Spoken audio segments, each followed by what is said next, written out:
এই মসজিদে এই দক্ষিণ পশ্চিমে বেশ কিছুদিন আগে একজন মানুষ নামাজ পড়তেছে। সে নিজেকে অনেক নেককার বলে নিজেকে দাবি করে। দেখলাম যে ওই নামাজ পড়তেছে, আমি চাইরেল মাঝে দেখি কেমন করে নামাজ পড়ে।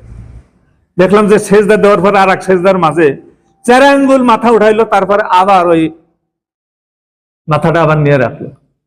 আল্লাহ বলেছেন ফাওয়াইলুল লিল মুসাল্লিন, এই তোমার মতো মুসাল্লির জন্য কালকে আমাদের দিবসে জাহান্নাম। আল্লাহ নবী বলেছেন আসা সারিকিনা ফিস সালাতে, নামাজ সব থেকে বড়। সাহাবারা জিজ্ঞেস করলেন কাইফা ইয়াসলুকু ফিস সালাতেন, আল্লাহ নবী নামাজে আবার চুরি করে কিরকম করে?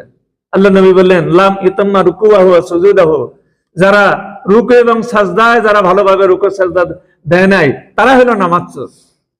উদাহরণ বলতেছি, কেউ আবার বলবেন না যে মানে এমনি একজনকে কটাক্ষ করতেছে, তা কিন্তু না।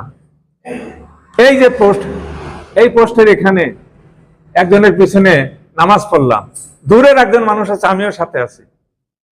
একজন নামাজ পড়লো, যখন রুকুতে গেল আমি রুকুতে যাওয়ার জন্য চেষ্টা করলাম, কিন্তু দেখি রুকুতে যাওয়ার চেষ্টা করি তার আগে রুকুর থেকে মাথাটা উঠাইছে। আবার যখন সেজদায় গেল আমি সেজদায় যাওয়ার জন্য চেষ্টা করলাম, আমি সেজদায় না যেতে দেখি যে আবার মাথা উঠাইছে।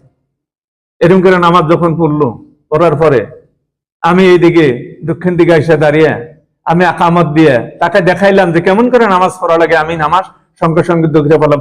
এরকম নামাজ 1 কোটি বছর পড়লে কোনো লাভ হবে না।